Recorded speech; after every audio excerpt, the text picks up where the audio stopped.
So hello future teachers, कैसे हैं आप सब। जैसा कि हम लोग अभी पिछले 2 दिनों से क्वेश्चन सॉल्व कर रहे हैं, तो आज फिर हम जो भी बचे हुए क्वेश्चंस हैं वो सॉल्व करेंगे। उसके बाद फिर हम कल से या फिर आज यदि क्वेश्चंस ख़त्म हो जाते हैं तो फिर मैं आज ही कुछ टॉपिक स्टार्ट कर दूंगा, ठीक है। तो शुरू करते हैं हमारी आज की क्लास।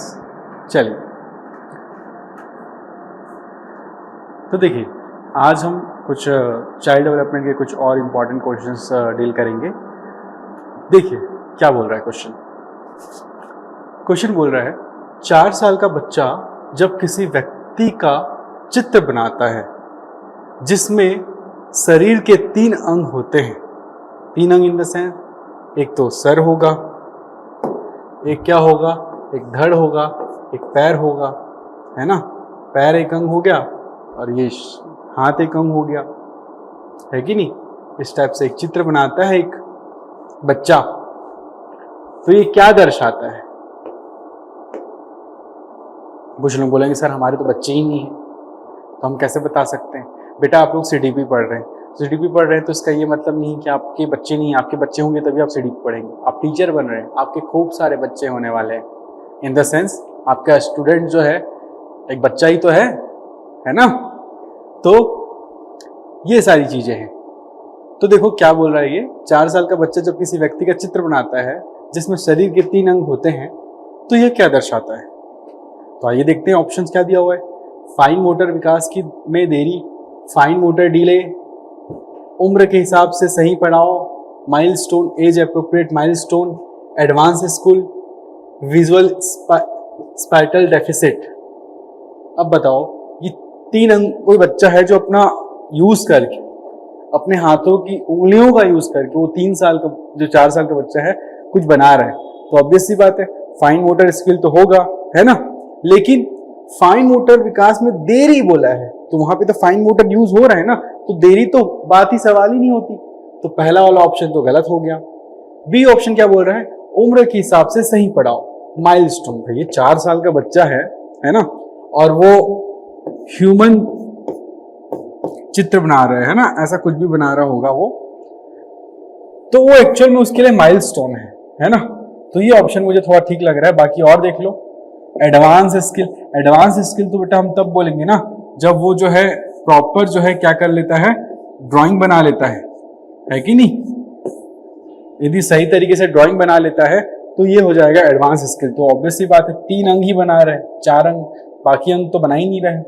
विजुअल स्पेशल कमी, विजुअल स्पेशल कमी, स्पाइटल कमी, मतलब वो बच्चा थिंक नहीं कर पा रहा है, विजुअलाइज नहीं कर पा रहा है चीजों को, है ना।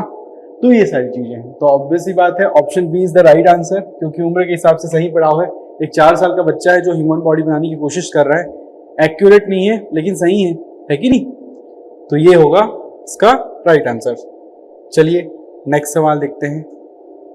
नेक्स्ट क्वेश्चन क्या बोल रहा है, देखो आयतन के संरक्षण, कंजर्वेशन ऑफ वॉल्यूम की समझ आमतौर पर किस अवस्था में आती है। कंजर्वेशन ऑफ वॉल्यूम कई बार हम लोगों का क्वेश्चन का पाला पड़ा है, बहुत सारे क्वेश्चंस हम लोगों ने कर रखे हैं। कंजर्वेशन ऑफ वॉल्यूम कौन सी एज में मैंने आप लोगों को ये दिया था एग्जाम्पल, प्याजे में ही पढ़े हैं हम लोग। सेंसरी मोटर में दिया था क्या, प्री ऑपरेशनल स्टेज में दिया था, या कॉन्क्रीट ऑपरेशनल में दिया था। 7 से 11 ईयर, है ना, 7 से 11 वर्ष। कंक्रीट ऑपरेशन कौन सा एज होता है बेटा, 7 to 11 ईयर, ठीक है। प्री ऑपरेशनल स्टेज क्या होता है, 2 to 6 ईयर। सेंसरी मोटर क्या होता है, 0 to 2 ईयर, ठीक है। और क्या होता है, फॉर्मल ऑपरेशनल स्टेज क्या होता है, 11+ जो भी रहते हैं, है ना, वो सारे फॉर्मल ऑपरेशन में आते हैं। सेंसरी मोटर में क्या करता है, बच्चा जो है जो चीजें एक्चुअल में वहां पे हैं और उसके ऊपर कपड़ा डाल दे रहे हो आप, तो वो क्या करता है, वो जान जाता है कि भैया वहां पे वो चीजें हैं, सिर्फ और सिर्फ मुझे दिखाई नहीं दे रही है। तो ये वाला क्वेश्चन तो नहीं है। कंजर्वेशन ऑफ वॉल्यूम, वही conservation of volume in the sense, ऐसा ही हमेशा याद रखना, एक चौड़ा पार्ट, एक चौड़ा पॉट है और दूसरा क्या है, एक लंबा पॉट है और दोनों में पानी बराबर मात्रा में बराबर मात्रा में है। लेकिन बच्चा जो है कंक्रीट ऑपरेशन में समझ जाता है कि नहीं भाई, ये दोनों की लंबाई और चौड़ाई जो है अलग अलग है, उसके बावजूद भी दोनों के आयतन समान है। ठीक है, वेट, हाइट और दूरी, ये सारी चीजें जो है बच्चा कंक्रीट ऑपरेशन में समझने लग जाता है। इसलिए इसका ऑप्शन क्या हो जाएगा सही, concrete operation stage is the सही राइट आंसर, है ना। बहुत सारी बातें की हम लोग। फॉर्मल ऑपरेशन स्टेज में बच्चा जो है अलजेब्रिक इक्वेशन हो गया, है ना, एब्स्ट्रैक्ट थिंकिंग हो गया, ये सारी चीजें करता है। ठीक है, तो ये हो गया आपका आयतन के संरक्षण वाले की समझ आमतौर पर किस अवस्था में आती है बोलने से क्या बोलोगे आप लोग, कंक्रीट ऑपरेशनल स्टेज। ठीक है, चलो नेक्स्ट क्वेश्चन चलते हैं। नेक्स्ट क्वेश्चन क्या बोल रहा है, देखो बेटा, नेक्स्ट क्वेश्चन क्या बोल रहा है, ये आपका बोल रहा है स्कूल जाने की उम्र का बच्चा 7 साल एरिक्सन के कार्य टास्क पर सबसे ज्यादा ध्यान देता है। ये जो है बेटा, यह टॉपिक मैं अभी डिस्कस नहीं किया हूं तो मैं इसको अभी स्किप कर रहा हूं ये क्वेश्चन को। ठीक है, हालांकि एरिक्सन वाला टॉपिक तुम लोगों को थोड़ा सा बता ही देता हूं। एरिक्सन के किस कार्य टास्क, एरिक्सन ने क्या किया है ना, एरिक्सन कार्य टास्क में जो है ना कुछ 6 स्टेजेस है ना, उन 6 स्टेजेस में ना हम लोग को क्या बोलते हैं, चीजों को कैसे अंडरस्टैंड करना है, क्या चीजें होती है, ये सारी चीजें हम लोग देखते हैं, है कि नहीं। तो जैसे उसने बोला कि इंडस्ट्री 6 से 7 साल का बच्चा जो है वो इंडस्ट्रियल थिंकिंग करता है, कार्य से रिलेटेड थिंकिंग करता है, ऐसा उसने बोला था। तो ये सारी चीजें हैं, इसके लिए एक पर्टिकुलर टॉपिक है, एक चैप्टर है, उसमें हम लोग डिटेल में समझेंगे। ठीक है, फिलहाल हम लोग का कॉन्सेप्ट क्या बोल रहे हैं, फिलहाल हम लोग का कॉन्सेप्ट जो है वो चाइल्ड डेवलपमेंट, जीन पियाजे, कोहलबर्ग, वाइगोत्स्की पे चल रहा है, तो हम लोग ये वाला बात नहीं करते। ये वाला क्वेश्चन भी कोई मतलब का क्वेश्चन नहीं है। 6 महीने के बच्चे को क्या कर पाना चाहिए, हाँ ये देखो 6 महीने के बच्चे को क्या कर पाना चाहिए। ऑप्शन ए, दोनों तरफ पलटता है वो, एक हाथ पकड़कर चलता है, पीसर ग्राफ, अंगूठे और उंगलियों से पकड़ना का इस्तेमाल करना, यूज ऑफ फिंगर ग्राफ, ठीक है, 10 साफ शब्द बोलना। 6 महीने का बच्चा है, क्या 10 साफ शब्द बोल सकता है वो? बिल्कुल नहीं। क्यों नहीं बोलेगा बेटा? क्योंकि उसकी जो एज है वो इंक्रीज करने का है ना, उसका चेहरे का जो एज है उस बच्चे का वो उतना हुआ ही नहीं है कि वो साफ सुथरा शब्द बोल सके, तो ये तो गलत हो जाएगा। अंगूठे और उंगली से पकड़ना, ये तो कम से कम 8 नहीं 9 से 10 मंथ का बच्चा करता है ऐसा। एक हाथ पकड़कर चलना ये बच्चा ये 11 से 12 महीने का बच्चा करता है। उसको यदि कोई सपोर्ट दे दो, है ना, वॉकर बोलते हैं जिसको, जैसे बच्चों को बिठा देते हैं फिर वो बच्चा ऐसे दौड़ते रहता है उसी में पहन के, है ना, उसके पैर उतने डेवलप नहीं हुए रहते, लेकिन वॉकर में ही थोड़ा बहुत वो ऐसा ऐसा पैर करता है तो चलने लग जाता है। तो ये एक हाथ से पकड़ने वाला नहीं है। दोनों तरफ पलटना, हाँ 6 महीने का बच्चा है, लेटे ही रहता है, ज्यादा से ज्यादा क्या करेगा, इधर से इधर पलट जाएगा, है कि नहीं। तो इसलिए वजह से देख रहा 6 जो छोटे बच्चे होते हैं उनके मम्मी लोग सुलाए रहते हैं बच्चों को, तो वो क्या करते हैं उनके आसपास जो है ना बाजू में ना पिलो लगा दिए रहते हैं, पिलो लगा दिए रहते हैं, तो बच्चे जो है ऐसे उंडलते हैं तो पिलो से टकरा के फिर से अपनी जगह पे आ जाते हैं। ठीक है, तो इसका क्या आंसर हो जाएगा, 6 महीने के बच्चों को क्या कर पाना चाहिए, दोनों तरफ पलटना चाहिए। तो रोल बोथ वेज। अब देखो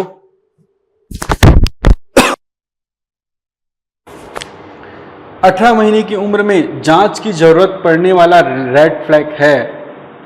देखो हर एज में डेवलपमेंट का स्टेज फिक्स है कि इस एज में आने के बाद जो है बच्चा जो है ये सीख जाएगा, इस एज में आने के बाद बच्चा ये करेगा, सारी चीजें बहुत सालों साल की रिसर्च के बाद सामने आई हैं। और इक्का दुक्का ही केसेस होते हैं जो कि वो डेवलपमेंट के स्टेज को फॉलो नहीं करते, है ना। फॉलो तो सभी करते हैं लेकिन देरी, है ना, मतलब कोई जल्दी सीख जाता है, कोई देर से सीखता है, ये सारी चीजें होती है। तो देखो 18 महीने की उम्र में जांच की जरूरत पड़ने वाला रेड फ्लैग है। अभी तक दौड़ ना पाना, क्या वो बच्चा दौड़ सकता है? अभी 12 महीने में तो चलना स्टार्ट किया है वो, है और 18 महीने में दौड़ने लग जाएगा क्या? ऐसा नहीं है। पीसर ग्राफ ना होना, बिल्कुल नहीं। जैसा कि मैंने आप लोगों को बताया कि जो 9 से 10 माह का जो बच्चा है वो क्या होता है, वो अपनी उंगलियों से कुछ चीजों को पकड़ सकता है कि नहीं? नो ये ट्रेनिंग, अभी तक दौड़ेगा ही नहीं। दौड़ेगा कब? 2 या 3 साल में दौड़ेगा वो बच्चा। नो पॉइंटिंग और नो सिंगल वर्ड, इशारा ना करना या कोई भी शब्द ना बोलना। हाँ, ये मुझे थोड़ा ठीक लग रहा है। 18 महीने का बच्चा है, एटलीस्ट वो इधर आओ ऐसे इशारे समझ रहा है, कुछ थोड़ा बहुत बा बा बा ला ला ला ऐसा कुछ, दा दा दा ऐसा कुछ बोल नहीं रहा है, तो फिर ये रेड फ्लैग है, ये बोल सकते हैं। अलग होने पर घबराहट, separation and anxiety. Separation and anxiety क्या होता है ये समझो बेटा। सेपरेशन एंड एंग्जाइटी मतलब होता है कि कई बार आप लोगों ने देखा होगा जो 6 माह के जो बच्चे होते हैं या 8 माह के बच्चे होते हैं, जो थोड़ा बहुत अपने मम्मी पापा को पहचानने लग जाते हैं बाय वे ऑफ फेस, तो वो क्या करते हैं, for example mummy for example beauty parlour जा रही है, बच्चे को लेके तो नहीं जाएगी, घर पे छोड़ के जाएंगी या पड़ोसी के यहाँ छोड़ के जाएंगी, है ना। अब बच्चा जो है उस टाइम खेल रहा था, तो चलो मम्मी ने सोचा आ जाती हूँ ब्यूटी पार्लर से, है ना। गए ब्यूटी पार्लर में, भीड़ थी, 2 लोगों के बाद नंबर लगा मम्मी का, तो वहां पे देरी हो गई, 1.5 घंटा हो गया, मम्मी नहीं आई। आधे घंटे में बच्चे को आभास हो गया कि मम्मी कहाँ है, मम्मी कहाँ है। तो जो बच्चा मम्मी जाऊं करता है ना, बस वही सेपरेशन एंड एंग्जाइटी है। सेपरेशन एंड एंग्जाइटी मतलब जब बच्चा जो है अपने किसी खास जिसके पास वो सेफ फील करता है, यदि वो सोचता है कि हाँ मैं इनके पास हूं, मैं बहुत सेफ हूं, मुझे खाना मिलेगा, मुझे प्रोटेक्ट करेंगे बाकी चीजों से, है ना, तो वो बच्चा ऐसा सोच के रखता है अपने किसी पेरेंट्स को लेकर जनरली सोचते हैं बच्चे, और वो नहीं दिखते हैं तो मम्मी जाऊं करने लग जाते हैं। तो फिर यही है सेपरेशन एंड एंग्जाइटी। लेकिन जैसे ही उसकी मम्मी आ जाती है और उनको पकड़ लेते हैं, वो उनकी गोद में आ जाते हैं, तो उनका जो सेपरेशन एंड एंग्जाइटी है वो नॉर्मल हो जाता है ना। तो ये होता है बेटा सेपरेशन एंड एंग्जाइटी। तो 18 महीने की बच्चा मतलब कि वो थोड़ा बहुत बात भी कर रहा है, कुछ वर्ड्स भी बोल रहा है, चल भी पा रहा है, दौड़ के चला जाएगा मम्मी के पास, पापा के पास, है कि नहीं। तो ये तो नहीं होगा, बिल्कुल नहीं। सेपरेशन एंड एंग्जाइटी, इशारा ना करना, कोई जवाब शब्द ना बोलना, क्योंकि ऑब्वियस सी बात है 1 साल होने के बाद बच्चे मम्मी या पापा बोलना लग जाते हैं, तो 18 महीने में कम से कम 10-20 वर्ड तो बोलने ही लग जाते हैं वो, है ना। तो ये ऑप्शन जो है अपना सही होगा। रेड फ्लैग क्या है, यदि वो 18 महीने का बच्चा हो गया है, उसके बावजूद भी इशारा नहीं कर रहा है या कोई भी शब्द नहीं बोल रहा है, तो ये क्या है, रेड फ्लैग है। ठीक है, चलो नेक्स्ट क्वेश्चन देखो। किशोरों में काल्पनिक निगमनात्मक तर्क हाइपोथेटिकल डिडक्टिव रीजनिंग का विकास किस चरण में होता है? हाँ भाई, 6वीं से 8वीं तक के टीचरशिप वाले बच्चे तैयार हो जाएं, ये प्रश्न आएगा तो उन्हीं के क्वेश्चन में आएगा, उन्हीं के पेपर में आएगा, है ना। क्या होता है बताओ भाई। ऑनलाइन वाले बच्चों कुछ आइडिया है? कौन कौन है भाई यहाँ पे 6वीं से 8वीं तक के बच्चों वाले? अभी तक सिर्फ 9 लोग जुड़े हैं, कल 15 लोग जुड़े थे, कल फिर। ठीक है, आ जाएंगे।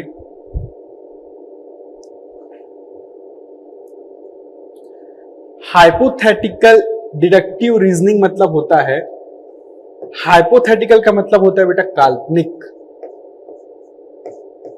काल्पनिक, ऐसा कुछ सोचना विचारना, है ना, ये हाइपोथेटिकल होता है। Deductive reasoning in the sense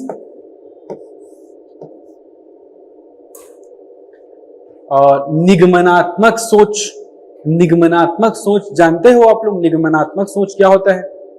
क्या होता है भाई? देखो, हाइपोथेटिकल डिडक्टिव रीजनिंग का जो है ना, कुछ स्टेप्स होते हैं बेटा। पहला क्या होता है? समस्या को पहचानना। हाइपोथेटिकल डिडक्टिव रीजनिंग के स्टेजेस होते हैं। पहला होता है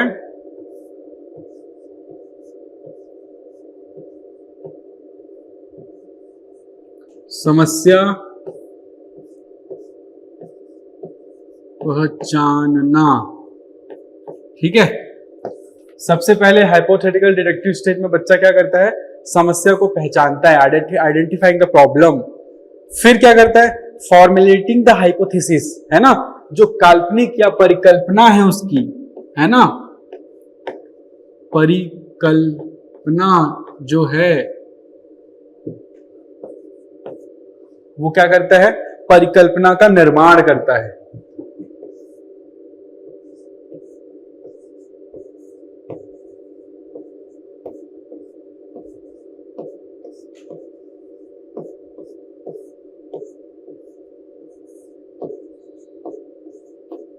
निर्माण करता है। ठीक है, मतलब ऐसा ऐसा हो सकता है, ऐसा ऐसा हो सकता है करके, है ना, ऐसा क्यों हुआ होगा करके वो थिंकिंग करता है। सबसे पहले तो अपनी प्रॉब्लम को आइडेंटिफाई करता है। कैसे प्रॉब्लम को आइडेंटिफाई करता है, कि वहां पे जो स्थिति है, जो स्थिति बनी हुई है, वो कौन सी स्थिति बनी है, वो पहले वो सोचता है। ठीक है, परिकल्पना का निर्माण करता है। तीसरा होता है बेटा निगमन या तर्क। निगमन या तर्क इन द सेंस डिडक्शन।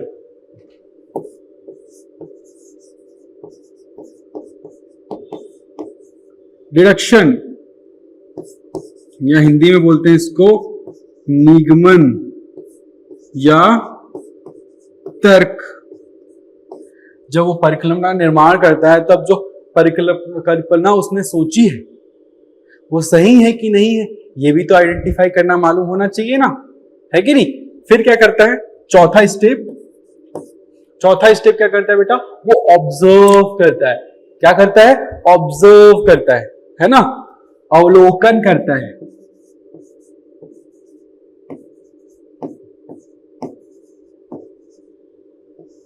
अवलोकन करता है ना। फिर क्या करता है बेटा, वो पांचवा स्टेज में पहुंचता है वो निष्कर्ष में, कंक्लूजन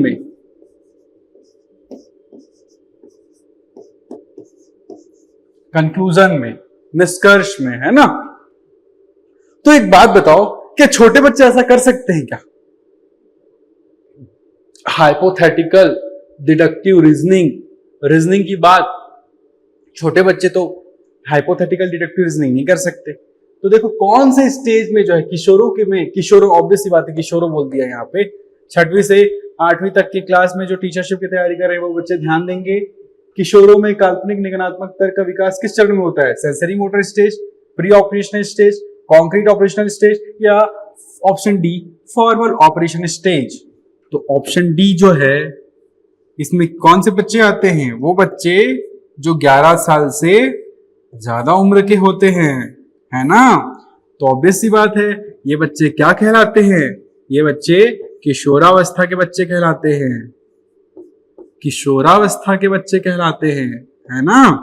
तो ये किशोरावस्था के बच्चे मतलब ये बच्चा जो है 6th या 8th क्लास में होगा। 6वीं में तो वो 10 साल का रहता, नहीं 11 साल करता है, बिल्कुल 6वीं या 7वीं एग्जैक्ट मान लो, वो 7th क्लास में होगा वो बच्चा भी। 7th क्लास में हाइपोथेटिकल डिडक्टिव थिंकिंग आ जाती है। इसका एक मैंने आप लोगों को नाम तो बता दिया हाइपोथेटिकल डिडक्टिव रीजनिंग का। ये 5 टाइप के उन्होंने क्या बोलना चाहिए थ्योरी दी थी। तो थ्योरी तो हम लोग समझ लिया कि पहला बच्चा क्या करता है, समस्या पहचानता है, फिर परिकल्पना का निर्माण करता है, डिडक्शन करता है, निगमन या तर्क देता है, फिर चौथा क्या करता है, अवलोकन करता है या कंक्लूजन करता है। बेटा इसको लाइन से जमाने के लिए भी आ सकता है, तो ये जो है ना, ये बहुत इंपॉर्टेंट है, इसको नोट कर लीजिएगा आप लोग, ठीक है।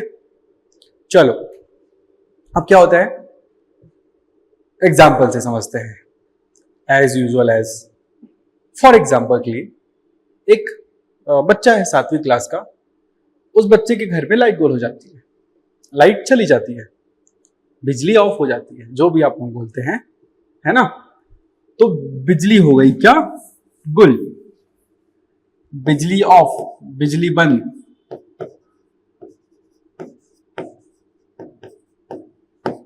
अब उसने क्या किया, बिजली बंद क्यों हुई होगी करके परिकल्पना का निर्माण किया। परिकल्पना मतलब होता है कि ऐसा क्यों हुआ होगा, व्हाट इफ वाले क्वेश्चंस के सवाल यदि बच्चे देते हैं तो वो किशोरावस्था वाले बच्चे कहलाते हैं, फॉर्मल ऑपरेशन स्टेज वाले बच्चे कहलाते हैं, है ना।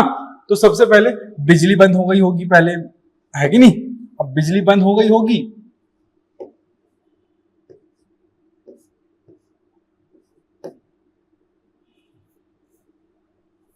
अच्छे से लिख लेते हैं, एक नया ले लूं क्या, पहले एग्जाम्पल दे रहा हूं बेटा। पहला क्या हुआ, बच्चे ने क्या किया, बिजली बंद हो गई उसके यहां, ठीक है।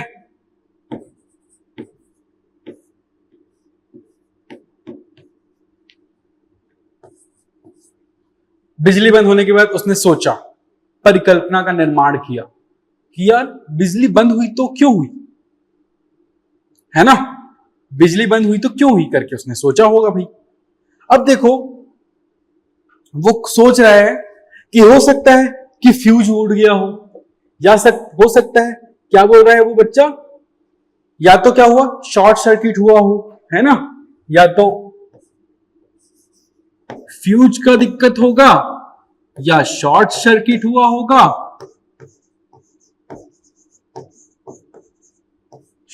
या फिर क्या हुआ होगा, जो इंडिकेटर होता है ना, एमसीबी जो उसको बोलते हैं ना,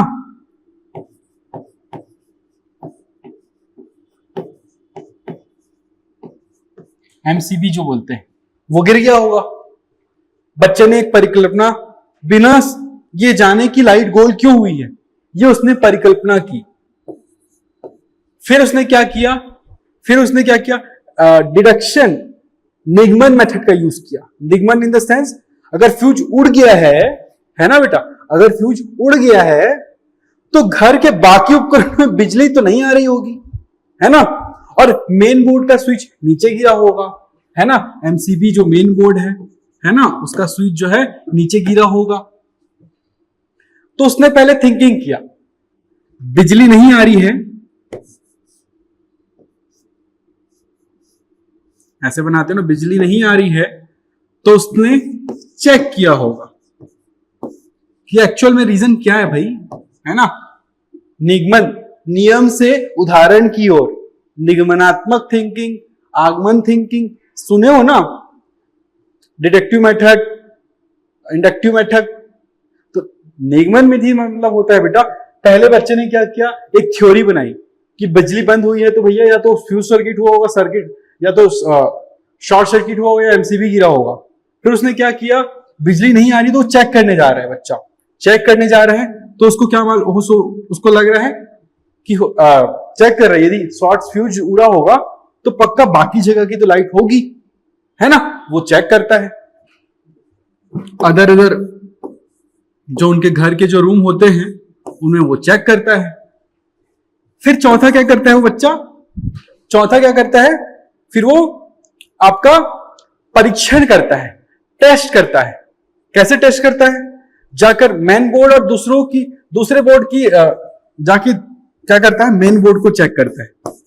अब एमसीबी भी चेक करेगा ना क्या दिक्कत हुआ है, मेन बोर्ड को चेक करता है, बाकी रूम और बाकी लोगों को भी पूछता है अपने मोहल्ले के, है ना। फिर पांचवा, जब वो एक्चुअल में जाके देखता है ना, कंक्लूजन पे जाके पता चलता है कि जो एमसीबी है ना वो गिरा हुआ था ओवर वोल्टेज की वजह से, ड्यू टू ओवर वोल्टेज की वजह से, है ना। तो ये था बेटा, बच्चा ऐसे ही सोचता है। क्या पढ़ रहे थे हम लोग, हाइपोथेटिकल डिडक्टिव रीजनिंग, ये होता है hypothetical deductive reasoning. Hypothetical deductive reasoning मतलब क्या होता है कि बच्चा सबसे पहले परिकल्पना का निर्माण करता है। कोई भी इन्वेंशन होता है तो सबसे पहले परिकल्पना का निर्माण किया जाता है, फिर उससे रिलेटेड कुछ फैक्ट्स जनरेट किए जाते हैं, है ना। फिर क्या होता है, फिर कुछ नियम बनाए जाते हैं, ऐसा हो रहा है तो ऐसा हो रहा होगा, तो क्यों हो रहा होगा। फिर उस नियम को वास्तविकता में फिट करके देखा जाता है, अवलोकन किया जाता है। जब उनके नियम जो है अवलोकन करने के पश्चात फिट बैठ जाते हैं उनकी थ्योरी पे, तो वो क्या करते हैं, लास्ट में कंक्लूजन ड्रॉ करते हैं कि हाँ भाई, दैट्स वाई, ये रीजन की वजह से जो है हम क्या कर रहे हैं, इस रीजन की वजह से ये कारण हुआ है, बिजली इस वजह से गई है। क्यों गई है? उस बच्चे को सबसे पहले क्या सोचा बच्चा, लाइट गोल हुआ तो या तो एमसीक्यू गिरा होगा, फ्यूज या तो उड़ गया होगा। तो उसने क्या किया, चेक किया। चेक करने के बाद जो फाइनली जब कंक्लूजन पे पहुंचा तो उसको मालूम चला कि एमसीबी गिरा हुआ है, इसलिए उसकी परिकल्पना क्या हुई, सत्य हो गई। ठीक है, तो ये था आप लोगों का क्वेश्चन। हाइपोथेटिकल डिडक्टिव रीजनिंग समझाना इंपॉर्टेंट था। फिलहाल के आगे हम और भी समझेंगे, लेकिन अब ये वर्ड आ गया था और sensory motor pre operation stage लिखा हुआ था तो मुझे बताना पड़ गया। ठीक है, चलो नेक्स्ट क्वेश्चन देखो। स्ट्रेंज सिचुएशन, अजनबी स्थिति में दोबारा मिलने पर सुरक्षित जुड़ाव। अभी अभी बताया था मैंने, स्ट्रेंज सिचुएशन, बच्चा को छोड़ के मम्मी जो है ब्यूटी पार्लर गई है, बच्चा ढूंढ रहा है, अचानक से मम्मी आ जाती है, जाके पकड़ लेता है मम्मी को, आप आ गए बोल के, है ना, सेफ फील करता है वो। तो देखभाल करने वालों को नजरअंदाज करना बिल्कुल नहीं। यदि देखभाल करने वाले को नजरअंदाज करता बच्चा तो स्ट्रेंज सिचुएशन आती ही नहीं उसकी। स्ट्रेंज सिचुएशन क्या होती है मैंने बताया आप लोगों को, क्या होती है बेटा? हाँ, वेरी गुड। चलो क्या बोले, अरे ये बोल रहे हैं कि पेरेंट्स की अनुपस्थिति में बच्चा जो फील करता है वो स्ट्रेंज सिचुएशन होती है। ठीक है, सही बोल रहे हैं बच्चे, बहुत ही बढ़िया ये चीज में बोल रहे हैं। फिर देखो बी ऑप्शन, आराम पाने के लिए पास आना, शांत हो जाना। तो ये जो स्ट्रेंज सिचुएशन जो अभी आप लोगों ने बोला, क्या वही है क्या? बिल्कुल वही है ना। स्ट्रेंज सिचुएशन में है बच्चा, अचानक से उसके पेरेंट्स आ जाते हैं तो वो उनके पेरेंट्स के पास जाके गोद में चले जाता है, तो बच्चा स्ट्रेंज सिचुएशन से बाहर आ जाता है। तो आराम पाने के लिए पास आना और शांत हो जाना, और जितना भी रो रहा होगा वो शांत हो जाएगा, नहीं? फिर देखो बहुत ज्यादा चिपकना, शांत ना होना, जा तो रहा है, चिपक रहा है, लेकिन उसकी मम्मी को खाने भी नहीं दे रहा है बच्चा, बस झुंझला रहा है, उसको क्या चाहिए उसको खुद भी नहीं पता है। तो ये स्ट्रेंज सिचुएशन नहीं है, सिर्फ और सिर्फ बदमाशी है। ठीक है, डी ऑप्शन क्या है? देखभाल करने वालों के प्रति कोई प्राथमिकता न दिखाना। ऐसे बहुत कम बच्चे होते हैं जो उनकी देखभाल करते हैं, उनको प्राथमिकता नहीं दिखाते हैं, बहुत कम बच्चे होते हैं, समझ रहे हो? मतलब rare of the rare situation होगा। क्या बोल रहे हो बेटा? अच्छा,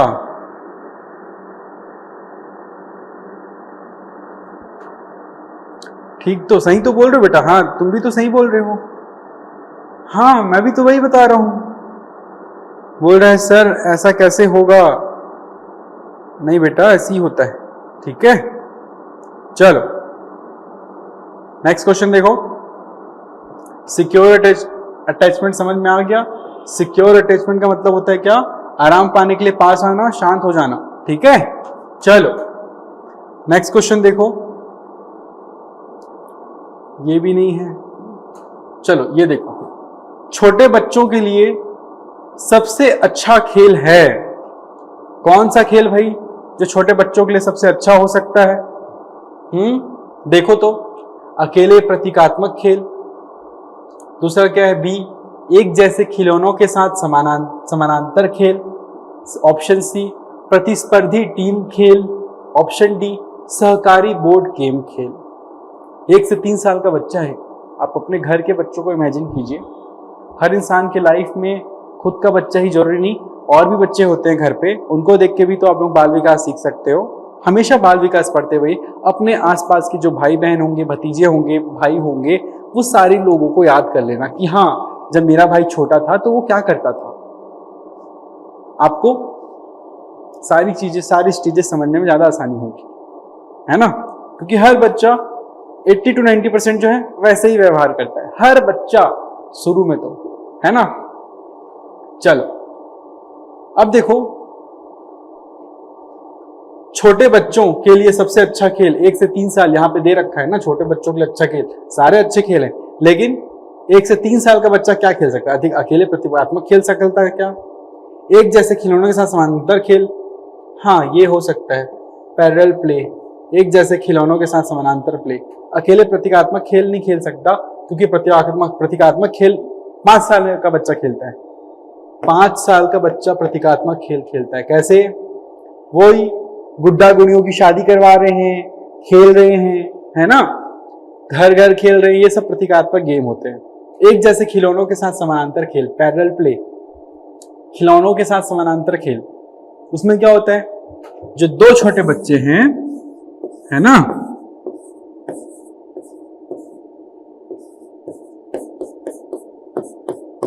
दो छोटे बच्चे हैं, वो लोग क्या कर रहे हैं भाई, वो लोग खेल खेल रहे हैं और सेम चीज से खेल रहे हैं, है ना, दोनों अपना अपना पैरेलल खेल रहे हैं और दोनों आपसी एक साथ नहीं खेल रहे हैं, अलग अलग खेल रहे हैं भाई। ये बच्चा यदि इसका सामान को ले जाता है तो ऑब्वियस सी बात है ये बच्चा जो है एंग्री हो जाएगा, है ना, वो बोलेगा मेरा सामान दो, उतनी समझ नहीं आई रहती है साथ में खेलने की, ठीक है। तो ये हो जाएगा बेटा, तो ऑप्शन क्या हो जाएगा, एक जैसे खिलौनों के साथ समानांतर खेलना, ठीक है। चलो फिर क्या है, नेक्स्ट क्वेश्चन देखो तो,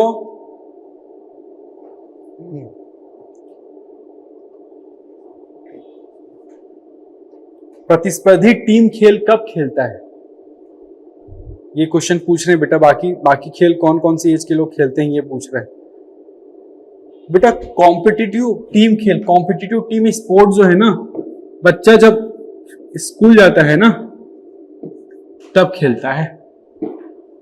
cooperative board games, cooperative boards game जो होता है ना, वो प्री स्कूल या स्कूल एज में होते हैं।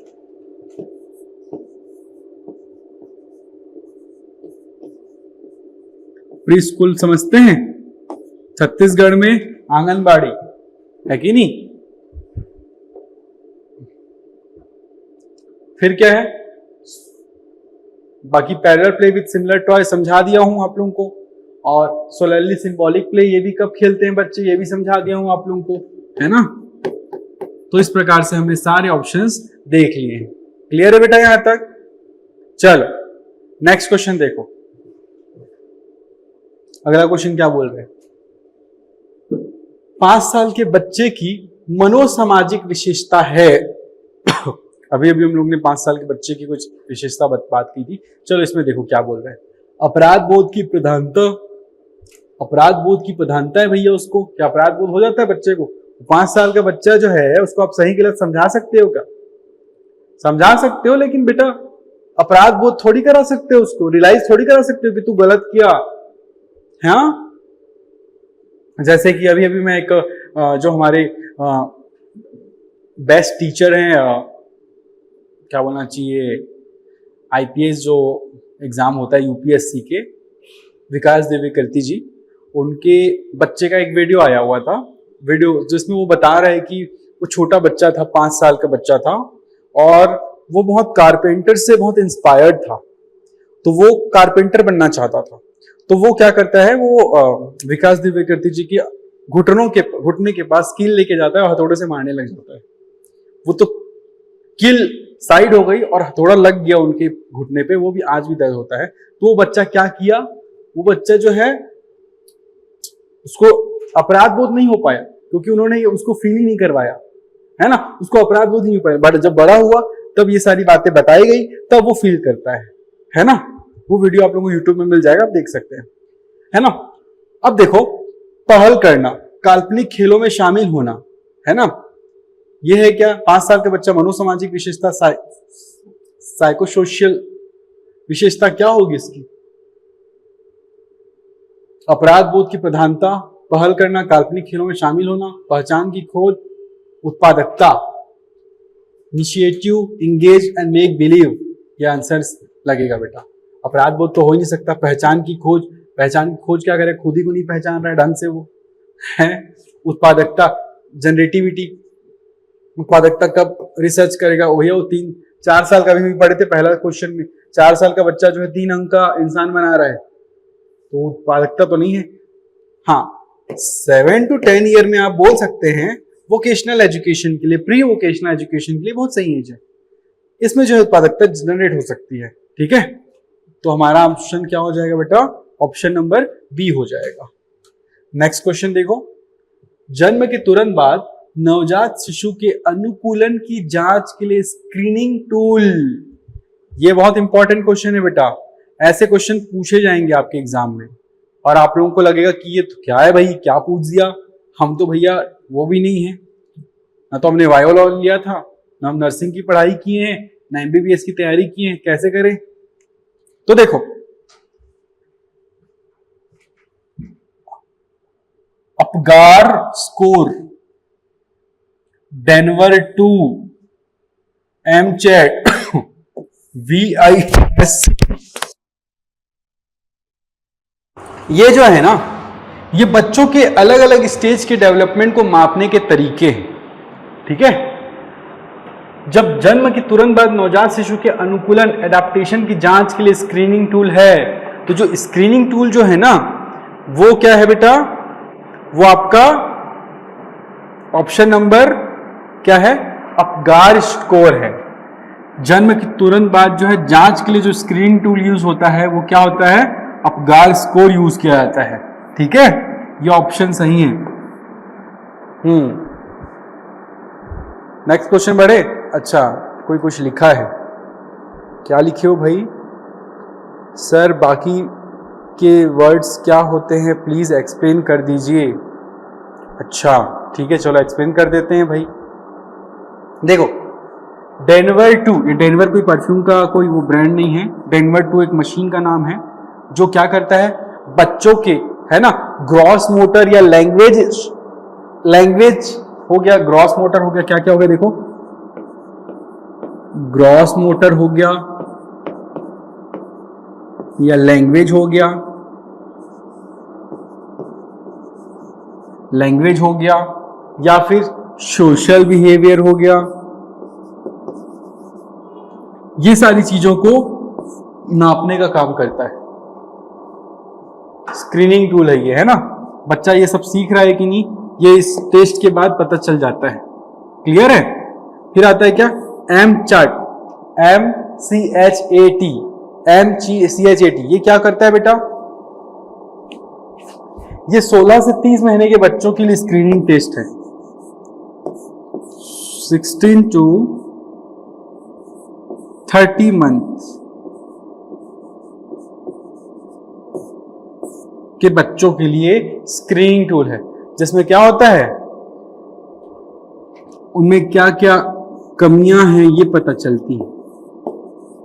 एक पर्टिकुलर एज में यदि आने के बाद बच्चा जो है उस हिसाब से वो करता है, क्या करता है, बातें करता है, वर्ड्स डेवलप करता है। यदि नहीं डेवलप कर पा रहा है तो स्क्रीनिंग टेस्ट के थ्रू हम जान सकते हैं कि उस बच्चे में क्या प्रॉब्लम है। फिर क्या होता है? VISC, सुना है नाम? नहीं सर अभी कहाँ सुना है, अभी तो हमारी शादी भी नहीं हुई है। तो शादी हो गई है, उनको क्या पता होगा ये सारी चीजें? कुछ पढ़े नहीं थे, एग्जाम में पूछ दिया, फिर लगेगा कि यार जान लेना था, है ना, बट अब नहीं लगेगा। VISC टेस्ट जो होता है ना बेटा, वो क्या होता है? वो IQ असेसमेंट टेस्ट है।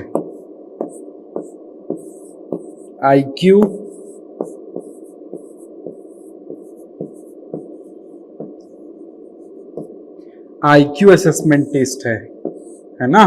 VISC जो टेस्ट है वो क्या है बेटा? IQ असेसमेंट टेस्ट है। इसमें क्या होता है, ये जो है स्कूल एज के बच्चों के लिए होता है। क्लियर है? जहां उम्र और कॉन्टेक्स्ट दोनों में मिसमैच होने के ऊपर होता है। IQ मतलब क्या होता है? उम्र और क्या बेटा? उम्र और कॉन्टेक्स्ट, एज एंड टेक्स्ट। जैसे कुछ बच्चे होते हैं जो बहुत बड़े हो जाते हैं लेकिन उनका बात करने का या फिर सोचने समझने का तरीका बहुत बच्चों जैसा होता है, तो इसलिए बोला जाता है कि IQ थोड़ा कम है। लेकिन जो बच्चों का एज छोटा रहता है, फॉर एग्जाम्पल 5 साल का बच्चा है लेकिन वो क्या कर रहा है, वो 15 साल के बच्चों जैसी थिंकिंग कर रहा है, एक्चुअल में एनालिसिस कर ले रहा है ना, क्वेश्चन सॉल्व कर रहा है, एब्स्ट्रैक्ट थिंकिंग कर ले रहा है, तो क्या बोला जाएगा? वो बच्चा IQ बहुत ज्यादा है बच्चे की, है ना। तो ये क्या होता है? WISC,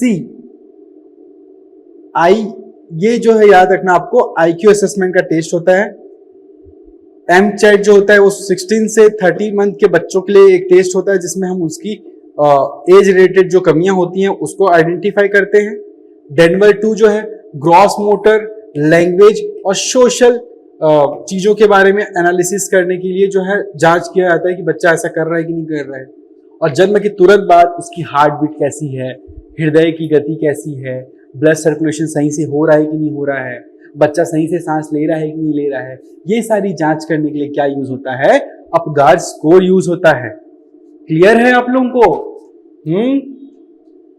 नोट कर लो, नोट करोगे तो। गवर्नमेंट का कोई भरोसा नहीं बेटा, क्वेश्चन जो है बहुत अच्छे से पूछेगी गवर्नमेंट, ठीक है। खैर गवर्नमेंट थोड़ी क्वेश्चन देती है, उनके जो इंटेलिजेंस डिपार्टमेंट के लोग होते हैं वो देते हैं ना क्वेश्चन, हमारे एग्जामिनर्स।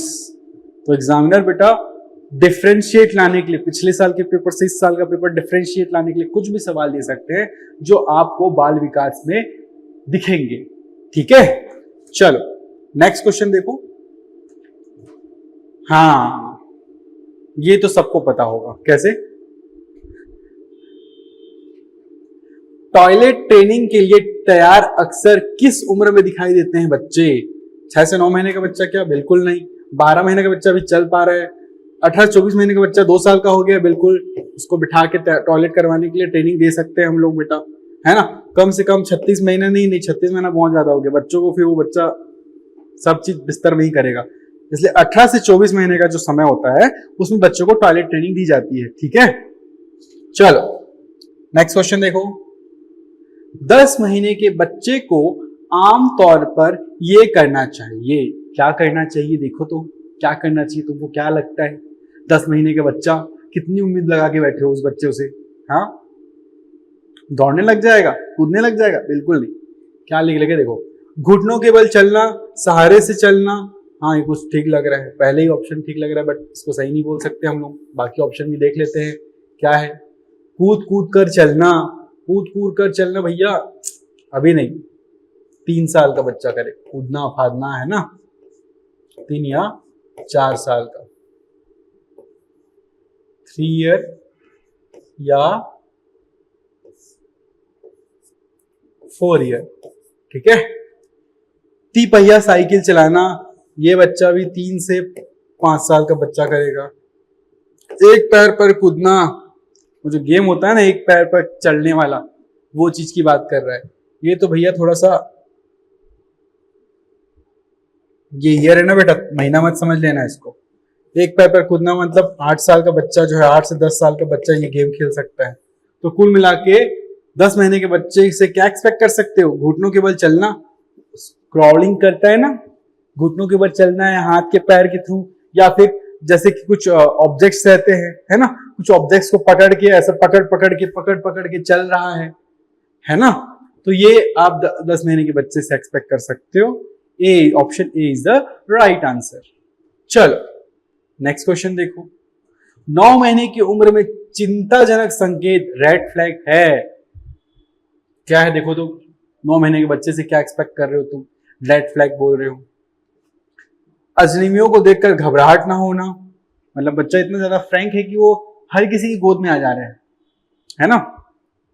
बड़बड़ाना या ना शुरू करना, बबलिंग ना स्टार्ट नहीं करना, है ना। छोटे बच्चे जो होते हैं बा बा बा बा बा रोते रोते भी कुछ भी बोलते रहते हैं, और फिर हम उनको बोलते हैं हाँ बेटा हाँ ठीक बोल रहा है बेटा, हाँ हाँ बोलते हैं, तो वो समझते भी है कि हाँ हाँ सामने वाली हमारी बातों को समझ रहा है कि नहीं। फिर क्या है देखो, अभी तक घुटनों के बल ना चलना, क्रॉलिंग, 9 महीने के बच्चा क्रॉलिंग अभी नहीं, वो नहीं, ये नहीं सोच सकते हम उसके लिए। अभी तक 9 महीने की उम्र में चिंताजनक संकेत रेड फ्लैग है, अजनबियों को देखकर घबराहट ना होना, बड़बड़ाना, हाँ ये बड़बड़ाना शुरू न करना, ये ज्यादा सही लग रहा है। कैसे? आप लोगों को क्या लग रहा है बेटा?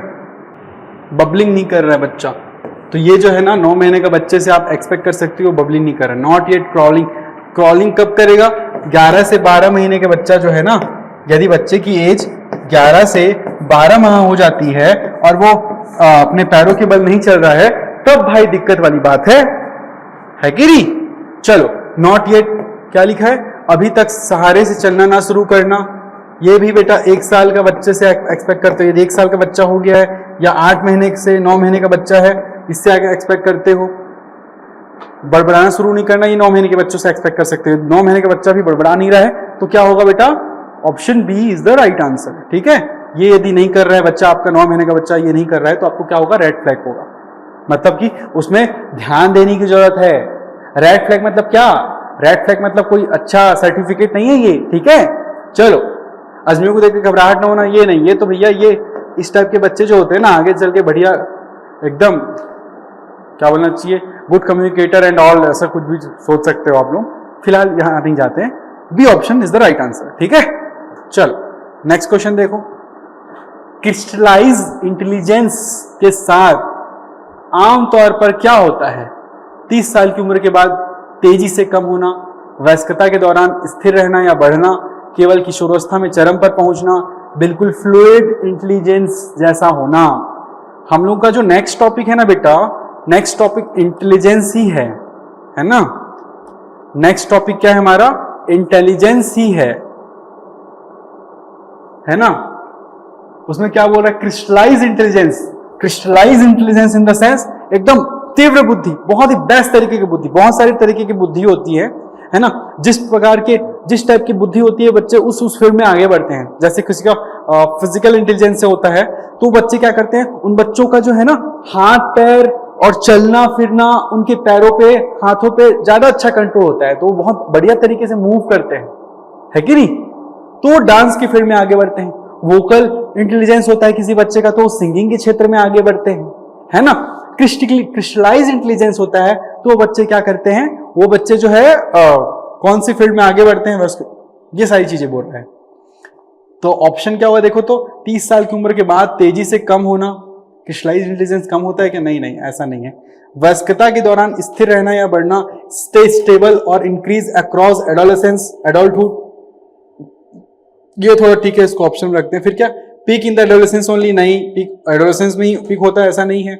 आगे यदि ऐसा होता तो 40 साल की उम्र के लोग सक्सेसफुल कैसे हो जाते। बिल्कुल फ्लूइड इंटेलिजेंस, फ्लूइड इंटेलिजेंस ऐसा होना, fluid intelligence in the sense क्या होता है बेटा, फ्लूइड इंटेलिजेंस मतलब होता है कि प्रोसेसिंग स्पीड उसकी अच्छी है ना, नोवल प्रॉब्लम सॉल्विंग है। तो ये क्रिस्टलाइज आमतौर पर 30 के बाद भी अच्छा होता है, तो ये तो नहीं होगा। तो ऑप्शन क्या हो जाएगा बेटा इसका राइट आंसर, वयस्कता के दौरान स्थिर रहना या बढ़ना, ठीक है। तो ये इसका सही आंसर हो गया। तो ये सारी चीजें थी बेटा, है कि नहीं। अब देखो आगे क्या है, नेक्स्ट क्वेश्चन। 4 साल का बच्चा यह समझता है कि दूसरों की सोच या मान्यताएं गलत हो सकती हैं, तो यह क्या है। ऑब्जेक्ट परमानेंस, वस्तु स्थायित्व। ऑब्जेक्ट परमानेंस तो भैया 0 से 2 साल का बच्चा जब क्रॉस करता है, तो ये इस एज में बच्चा ऑब्जेक्ट परमानेंस को समझता है। वही कंबल वाला एग्जांपल, सामने खिलौना रहता है, कंबल ढक देते हैं तो बच्चा को लगता है वो खिलौना गायब हो गया, लेकिन जैसे कंबल हटा देते हैं तो खिलौना आ जाता है। तो ये ऑब्जेक्ट परमानेंस वाली स्थिति है, ठीक है। बच्चों को खिलाते होगे ना आप लोग, गायब हो गया, आ गया, एक टाइम के बाद बच्चा खुद समझ जाता है गायब नहीं हुआ है, कंबल के नीचे है खिलौना, ठीक है। Theory of mind, theory of mind क्या होता है देखो, तो थ्योरी ऑफ माइंड क्या होता है देखो। फिर क्या दिया, कंजर्वेशन, संरक्षण, सैनिटेशन।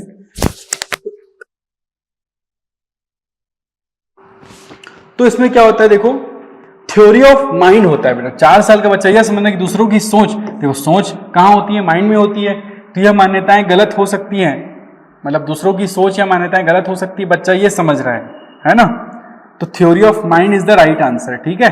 कंजर्वेशन मतलब क्या होता है, बच्चा अपने आप को संरक्षित करके रखता है कि नहीं नहीं ये मेरी चीज है, ये मेरे को अच्छे से रखनी है। केंद्रीकरण में बच्चा जो है अपना ही सेफ्टी को इंपॉर्टेंस देता है, ठीक है बेटा। ये सारी चीजें होती है यहाँ, तो ये सारी चीजें हैं, ठीक है।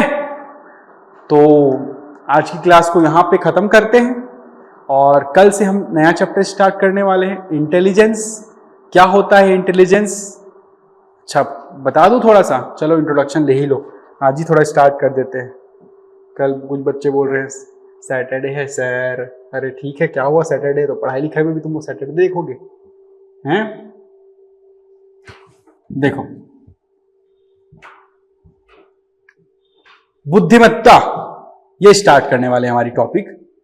बुद्धिमत्ता किसे बोलते हैं, एक तो होते हैं बेटा टॉपर, जो क्लास में टॉपर करते हैं, लिखा पढ़ी में बहुत बेस्ट होते हैं। एक होते हैं बेटा व्यवहारिक ज्ञान समझने वाले, जिनको एक्चुअल में नॉलेज होता है जो प्रेजेंस ऑफ माइंड के साथ जो एक्चुअल में रियल लाइफ सिचुएशंस को हैंडल कर पाते हैं। भले ही वो कम पढ़े लिखे होंगे, लेकिन उनकी सोचने समझने की क्षमता, प्रॉब्लम सॉल्विंग की क्षमता, सर्वाइवल की क्षमता इस दुनिया में वो बहुत बेस्ट होती है। कुछ बच्चे अच्छे होते हैं, जो कुछ लोग ऐसे होते हैं बोलना चाहिए कि पढ़ने लिखने में बहुत तेज, हर चीज एकदम बढ़िया तरीके से करते हैं, लेकिन जैसे कोई प्रॉब्लम आती है एंजाइटी फील करने लग जाते हैं, टेंशन में आ जाते हैं, अरे यार ये ऐसे कैसे होगा, ऐसे कैसे होगा, है ना। तो दो टाइप के लोग होते हैं। तो वो बच्चा जो कम पढ़ा लिखा है लेकिन चीजों की प्रॉब्लम सॉल्विंग स्किल उसकी बहुत अच्छी है, तो वो क्या कहलाएगी, वो उसको बोलते हैं बेटा इंटेलिजेंस। तो यहां पे देखो 3 वर्ड्स मैंने दिए हुए हैं।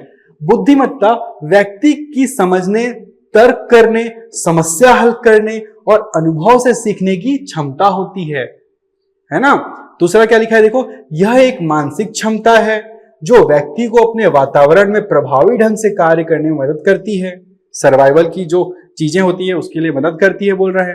फिर क्या बोल रहा है देखो, विभिन्न मनोवैज्ञानिकों ने अलग अलग परिभाषाएं दी है, पर सामान्य रूप से इसमें समझ, तर्क, निर्णय और अनुकूलन शामिल होते हैं। निम्न परिभाषा दी है, पर सामान्य रूप से इसमें समझ, तर्क, निर्णय और अनुकूलन शामिल होते हैं। ये सारी चीजें हैं बेटा। तो ये सारी चीजें हैं। और क्या कह दिया देखो, बुद्धि से आप क्या क्या कर सकते हो, निर्णय लेने की क्षमता हो गई, तर्क करने की क्षमता आती है, समझ विकसित होना बुद्धि कहलाता है, समस्या हल करना भी बुद्धि कहलाता है, अनुभव से सीखना भी बुद्धि कहलाता है। ये सारी चीजें हैं। ये सारी चीजों को हम कल विस्तार पूर्वक अध्ययन करेंगे। तब तक के लिए आप लोग जितने भी क्वेश्चंस मैंने करवाए हैं उनको बहुत अच्छे से करिए। और यदि आप लोगों के पास क्वेश्चन बैंक है तो वो क्वेश्चन बैंक्स आप लोग जो है उसके थ्रू क्वेश्चन सॉल्व कीजिए। और हमारे जो संस्थान से जो बच्चे जिनका एडमिशन हो चुका है उन बच्चों को तो अभी तक मैंने प्रोवाइड करवा दिया है। और जो बच्चे बेटा यूट्यूब में देख रहे हैं, है ना, उन बच्चों से अनुरोध है कि यदि आप चाहें तो हमारी जो सोमवार से जो है रेगुलर क्लासेस फिर से स्टार्ट होने वाली है शिक्षक वृत्ति की, जिसमें हम बाकी की सब्जेक्ट भी स्टार्ट करने वाले हैं। अभी तो सिर्फ सीडीपी ही पढ़ा रहे थे, है ना। तो जितना जल्दी हो सके इनरोल कर लीजिए, ज़्यादा फीस नहीं है ना, 1100 के आसपास फीस है। और जिसमें हम क्रैश कोर्स दे रहे हैं, जिसमें सारी चीज़ें हम प्रोवाइड करेंगे, पूरा हैंड टू हैंड सपोर्ट रहेगा बेटा, ठीक है। तो जो भी बच्चे देख रहे हैं वो जल्दी से जल्दी इनरोल कर लीजिएगा, ठीक है, ताकि आप लोगों को जो भी मैं क्वेश्चंस करवा रहा हूँ उसके अलावा भी मैंने प्रैक्टिस क्वेश्चन देता हूँ इनको, होमवर्क घर जाने से पहले इन लोगों के क्वेश्चंस मैं देता हूँ, ठीक है। तो आज के लिए इतना ही, मिलते हैं हमारी नेक्स्ट लेक्चर में। Thank you.